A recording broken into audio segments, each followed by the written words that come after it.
Hey guys, तो स्वागत है आपका कैप्टन B2 के चैनल में, जहां आज के इस वीडियो में हम लोग बात करने वाले हैं मार्वल के व्हाट इफ के एपिसोड 4 की, जिसमें हमें ये दिखाया गया कि डॉक्टर स्ट्रेंज एक्सीडेंट में अपने हाथ नहीं बल्कि किसी अपने को खोते हैं तो क्या होता।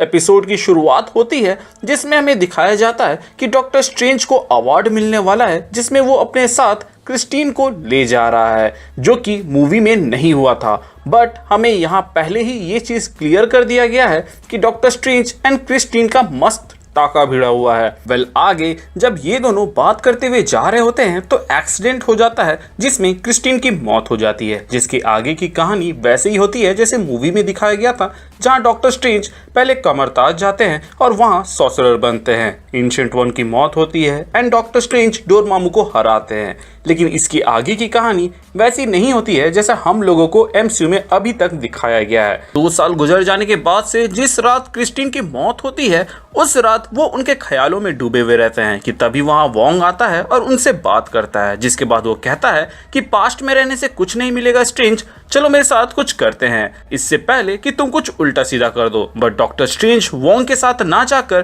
टाइम स्टोन को यूज करते हैं एंड उस पॉइंट में पहुंच जाते हैं जब डॉक्टर स्ट्रेंज को अवार्ड लेने के लिए क्रिस्टीन के साथ जाना था। इस बार वो सारे प्रिकॉशंस लेते हैं ताकि एक्सीडेंट ना हो, बट फिर भी एक्सीडेंट हो जाता है, जिसके बाद से वो टाइम स्टोन को यूज करते हैं और फिर से उसी पॉइंट में पहुंच जाते हैं। और इसके बाद से वो कई तरह के पैतरे आजमाते हैं, जैसे कि दूसरे रास्ते से अवार्ड लेने जाना या फिर उस अवार्ड लेने वाले सेरेमनी में ही नहीं जाना। और एक बार तो वो क्रिस्टीन से मिलने तक नहीं जाते हैं, बट फिर भी क्रिस्टीन मर जाती है। डॉक्टर स्ट्रेंज फिर से उस पॉइंट को जीता है जहां पे वो इस बार ड्राइविंग के लिए क्रिस्टीन को दे देता है, इस उम्मीद में कि ड्राइविंग सीट में वो होने की वजह से वो बार बार शायद तक बच जा रहा था, लेकिन इस बार क्रिस्टीन वहां रहेगी तो वो बच जाएगी। लेकिन अनफॉर्चुनेटली इस बार भी वही मरती है। तभी वहां एंशिएंट वन आती है, क्योंकि ये वो पॉइंट था जब एंशिएंट वन जिंदा थी and being a sorcerer supreme, उसको मालूम चल ही जाता है कि अर्थ में कुछ तो गड़बड़ हो रहा था, जो कि ये था कि डॉक्टर स्ट्रेंज यहाँ पे टाइम स्टोन को बार बार यूज कर रहे थे।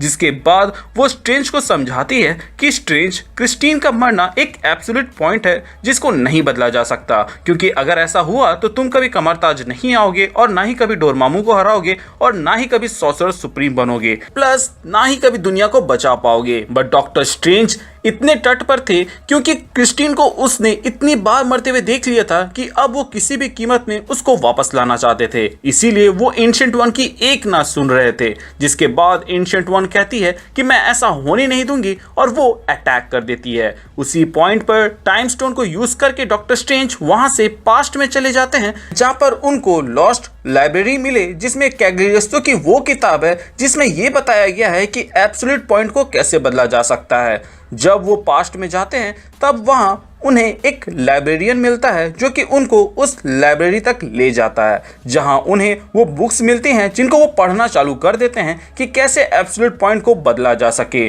जिसमें उन्हें पता चलता है कि ऐसा करने के लिए उन्हें बहुत ही ज़्यादा पावर लगेगी, जिसके लिए उन्हें दूसरी बीइंग को समन करना होगा और उनसे पावर लेना होगा। और यही प्लान डॉक्टर स्ट्रेंज करते हैं और दूसरे बीइंग को समन करते हैं, लेकिन वो दूसरा बीइंग एक टेंटैकल मॉन्स्टर होता है, जिसको हम लोगों ने व्हाट इफ के एपिसोड 1 के अंदर में भी देखा हुआ था, और ये डॉक्टर स्ट्रेंज के ऊपर अटैक कर देता है। लेकिन लकीली वो लाइब्रेरियन यहाँ पे डॉक्टर स्ट्रेंज को बचा लेते हैं। इसके बाद से जब डॉक्टर स्ट्रेंज को होश आता है तो वो लाइब्रेरियन वार्न करता है कि ये सब मत करो, क्योंकि जिन मॉन्स्टर और बीइंग से तुम पावर लेने की बातें कर रहे हो वो लोग कभी अपनी पावर्स नहीं देते हैं। इसके अलावा वो और भी ज्ञान की बातें करता है ताकि वो स्ट्रेंज को ये सब करने से रोक सके, लेकिन डॉक्टर स्ट्रेंज के ऊपर तो जैसे भूत सवार था और वो क्रिस्टीन को किसी भी हालत में वापस लाना चाहता था। इसलिए इस बार वो थोड़े कमजोर बीइंग को समन करता है जिनसे वो आसानी से पावर ले सके, और ऐसा करते करते डॉक्टर स्ट्रेंज कई सारे मॉन्स्टर्स के या फिर कहें बीइंग्स के पावर को सोख लेता है।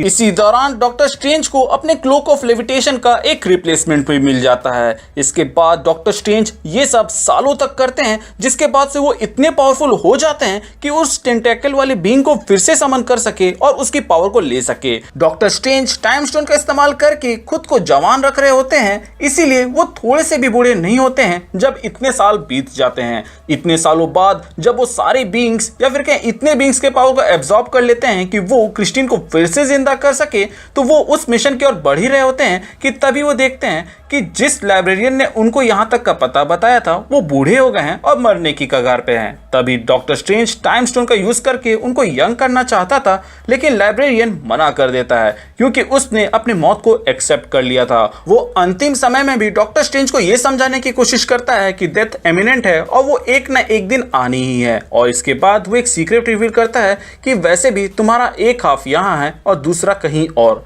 जिसके बाद से हमें ये दिखाया जाता है कि फ्यूचर में डॉक्टर स्ट्रेंज अपने सैंक्टम सैंटोरम से बाहर निकल रहे होते हैं, तो वो बाहर में बाकी सारे लोगों को और इस रियलिटी में बहुत ही अजीबोगरीब तरीके से गायब होते हुए देखते हैं। जिसके बाद से एक पोर्टल खुलता है जिसमें से एंशिएंट वन आती है, जिसको आप अभी के लिए एक सोल जैसा ही चीज समझ लीजिए, और वो बताती है कि ये सब तुम्हारे वजह से हो रहा है डॉक्टर स्ट्रेंज। जिस पर डॉक्टर स्ट्रेंज इलैबोरेट करने के लिए कहता है, जिस पर एंशिएंट वन बताती है कि पास्ट में तुम बहुत ही ज्यादा ऑब्सेस्ड हो गए थे क्रिस्टीन को बचाने के लिए, जिसके वजह से तुमने टाइम स्टोन को यूज किया और पास्ट में चले गए जहां पे मैं तुम्हें ट्रेस ना कर पाऊं। लेकिन जब हमारी आखिरी बार भिड़त हुई थी तो मैंने डार्क डायमेंशन से पावर को चैनलाइज करके एक स्प्लिंटर स्पेल यूज किया था, जिसके वजह से एक ही यूनिवर्स के अंदर दो टाइमलाइन बन गए थे, जिसमें से एक वो था जिसको मैं ट्रेस नहीं कर पाई और दूसरा तुम। अब ये तुम्हारे हाथ में है कि उसको कैसे रोकना है, क्योंकि अगर तुम उसको नहीं रोक पाए तो ये यूनिवर्स खत्म हो जाएगा। इसके बाद डॉक्टर स्ट्रेंज के ऊपर वोंग अपने अंतिम समय में विशंति का स्पेल कास्ट कर देता है, जिसके वजह से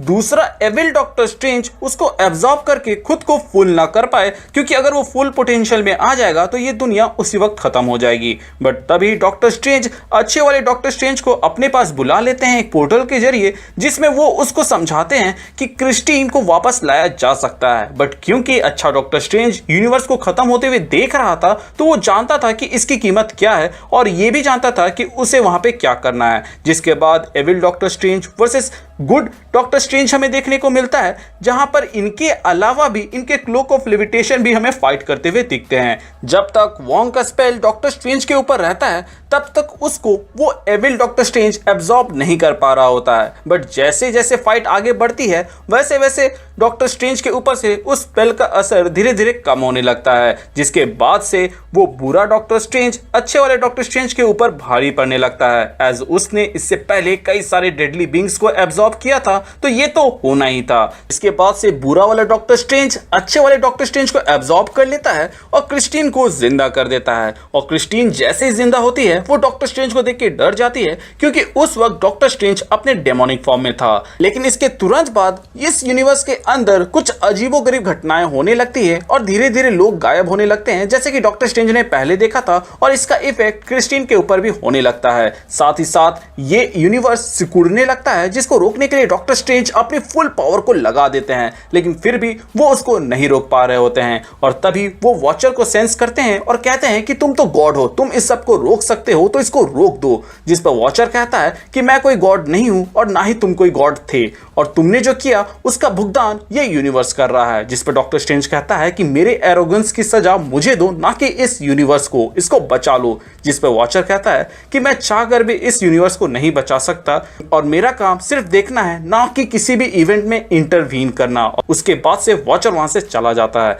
जिसके बाद से ये यूनिवर्स डिस्ट्रॉय हो जाता है और हमें दिखाया जाता है कि ये यूनिवर्स एक क्रिस्टल के जैसा बन चुका है, जिसके अंदर सिर्फ डॉक्टर स्ट्रेंज है और क्रिस्टीन यहाँ धीरे धीरे गायब हो रही है। और गायब होते होते वो डॉक्टर स्ट्रेंज से कहती है कि ये तुमने क्या किया डॉक्टर स्ट्रेंज। इसके बाद हमें वॉचर दिखाया जाता है जो कि कहता है कि एक जिंदगी, एक डिसीजन और एक मोमेंट काफी था एक यूनिवर्स को बर्बाद करने के लिए। एंड इसी के साथ ये वाला एपिसोड खत्म हो जाता है। हम लोग MCU मूवीज को देख देख कर हमेशा हैप्पी एंडिंग की उम्मीद करते हैं, लेकिन इस एपिसोड में ऐसा नहीं हुआ और उन्होंने जो एक हैप्पी एंडिंग का स्ट्रीक बना के रखा था उसको ब्रेक कर दिया। एंड ये एपिसोड मेरे हिसाब से अब तक का सेकंड बेस्ट एपिसोड था। एपिसोड 2 अभी भी बेस्ट रहेगा, क्योंकि ये उलट पुलट इस एपिसोड से पहले हमें उसी में दिखाया गया। उलट पुलट नहीं समझे? उलट पुलट का मतलब ये हुआ कि विलन भी अच्छे बन सकते हैं, जो कि हम लोगों को थैनोस के फॉर्म में दिखाया गया था एपिसोड 2 के अंदर। वहीं हीरो भी विलन बन सकता है, जो कि हम लोगों ने इस एपिसोड के अंदर देखा।